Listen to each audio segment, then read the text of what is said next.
Hello दोस्तों, ये series हमने स्टार्ट की हुई है जिसमें हम यूपीपीएससी 2023 का जो मेंस का एग्ज़ाम हुआ था, ठीक है, उसके क्वेश्चंस डिस्कस कर रहे हैं। इसमें मैं आपको मॉडल आंसर्स दूंगा,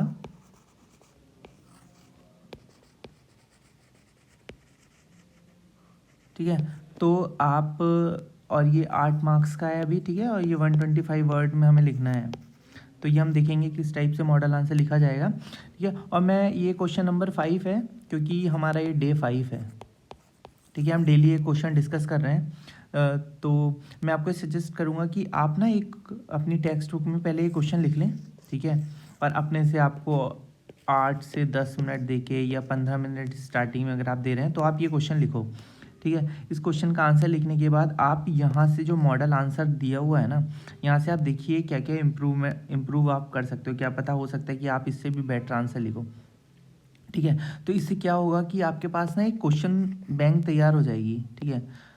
तो कीवर्ड्स की जो आपकी हेल्प करेगी आंसर राइटिंग में, मेंस में, ठीक है, एग्जाम में ठीक है। क्योंकि ये मसल्स जो पावर होती है हमारी,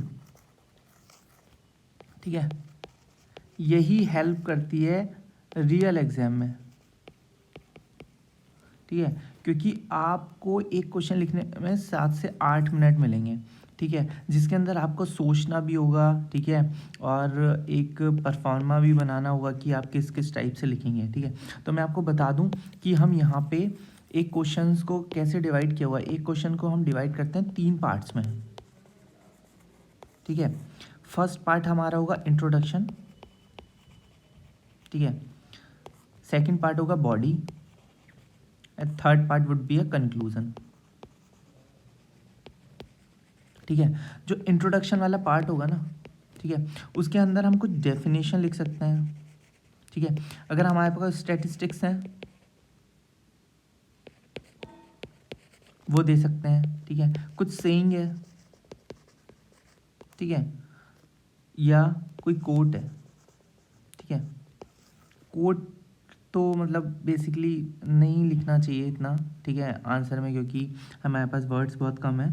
तो मैं आपको सजेस्ट करूँगा कोई डेफिनेशन हो, स्टैट्स हो, या एक कुछ भी आप वो एक इंट्रोडक्शन के पार्ट में आप कुछ भी लिख सकते हैं, ठीक है, शॉर्ट फिल्म उसको बताने के लिए कि वो है क्या चीज़, ठीक है। तो ये इस टाइप से आप लिख सकते हैं। तो मैं आपको यहाँ पे मॉडल आंसर दे रहा हूँ जिसमें हमने पार्ट में डिवाइड किया है, एक इंट्रोडक्शन को, ठीक है, बॉडी को और कंक्लूजन को, ठीक है। तो अभी क्या है हमारा question, unemployment is the only cause for prevalence of poverty in India, ठीक है। आपको इसको कमेंट करना है, ठीक है। जो अनएम्प्लॉयमेंट है ये ओनली कोज है किसका, पॉवर्टी का, ठीक है। तो इसके अंदर हम क्या लिख सकते हैं, हम ये देखो थोड़ा मैं जूम कर देता हूँ, ठीक है। There is a direct relation between poverty and employment, ठीक है। तो हमने बता दिया हाँ भाई ये बात सच है, ठीक है, क्योंकि डायरेक्ट रिलेशन है पॉवर्टी और अनएम्प्लॉयमेंट का। Therefore poverty is also related to form of employment of the person. Unemployment forces urban and rural labor to take a loan, ठीक है। This further increase their poverty. Indebtedness is an important factor of poverty, ठीक है। जब लोग के पास date हो जाता है ना, ठीक है, तो वो पुअर की तरफ चले जाते हैं। According to the last official estimate of poverty release by planning commission 11-12, the poverty was reported 21.92%। तो ये आप करंट डेटा भी लिख सकते हैं, ठीक है, जो भी अगर आपको नो, ठीक है। तो अब यहाँ पे क्या लिखते हैं, हमने बता दिया हाँ भाई ये ऐसा सच है, ये सही है, ठीक है। तो इसका एक वो दिखा दिया हमने रिलेशन, पॉवर्टी का क्या रिलेशन है, ठीक है, अनएम्प्लॉयमेंट का क्या रिलेशन है पॉवर्टी से, ठीक है, ये हो गया।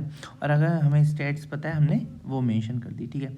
क्योंकि ये वाली जो स्टैट्स है ये इसलिए लिखी है क्योंकि तेंदुलकर कमेटी ने ये बताया था, ठीक है। अब यहाँ पे हम ऐसा कर सकते हैं, बॉडी अगर आपको कुछ नहीं पता चल रहा है कि क्या लिखूँ, तो आप एक काम कर सकते हैं, जो हमारा क्वेश्चन है ना, तो इसके कीवर्ड्स को ही ना यहाँ पे ही मेंशन कर सकते हैं, तो आपको एक आइडिया मिल जाएगा कि आपको क्या चीज़ लिखनी है। तो यहाँ पे क्या लिखा है, India is a developing nation, ठीक है, with a significant percentage of its population living in poverty and suffering from unemployment because education skill acquisition are often resources out of reach, ठीक है, क्योंकि क्यों होता है, क्योंकि एजुकेशन और स्किल एक्विजिशन ना बहुत कम है इस वजह से। For impoverish individual this cycle can perpetuate for generation high rate, मतलब ये चलती रहती है। फ्यूअर पीपल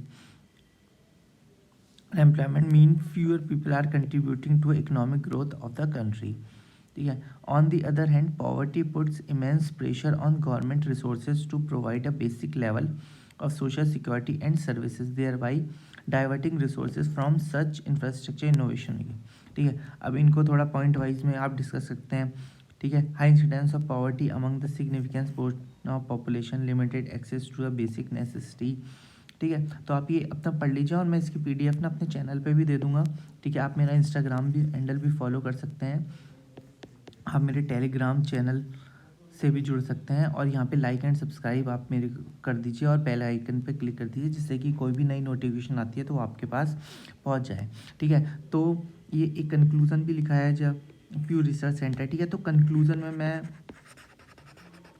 सजेस्ट करता हूँ कि या तो आपके पास कोई वे फॉरवर्ड हो, वो लिख सकते हैं आप, ठीक है। कोई रिपोर्ट हो, ठीक है, कोई कमेटी की रिकमेंडेशन है, ठीक है। तो ये आपका एक कंक्लूड करने में ना बहुत अच्छा, जैसे यहाँ वर्ल्ड बैंक का डेटा मेंशन किया है तो ये बहुत अच्छे से आपका है। अब यहाँ पे क्या होता है कि जो एग्जामिनर है फिर आपको ना स्टेप वाइज नंबर देगा। अगर 8 मार्क्स का क्वेश्चन है ना तो आपको 6, 6.5, इवन 7 तक मिल सकता है। इसलिए तोड़ तोड़ के आंसर लिखना चाहिए, ठीक है, पॉइंट वाइज लिखना चाहिए। तो ये एक आंसर लिखने का बहुत अच्छा तरीका है, ठीक है। ये हो गई एक चीज़। सेकंड क्या है कि इसकी जो पीडीएफ है ना, ये मैं आपको चैनल पे मैं अपलोड कर दूंगा, ठीक है। तो आप वहाँ से इसकी पीडीएफ ले सकते हैं और अपना अपना खुद का ही क्वेश्चन बैंक, मैं तो पहले कहूँगा कि आप अपना खुद का क्वेश्चन बैंक तैयार कीजिए।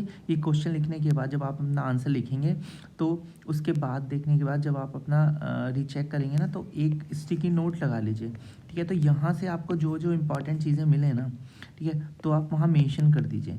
इससे क्या होगा ना कि आपको जब आप रिवाइज़ करोगे ना तो सारे कीवर्ड्स लिखे होंगे ना तो आपको फटाफट रिवाइज़ करने में बहुत जल्दी रिवाइज़ होगा।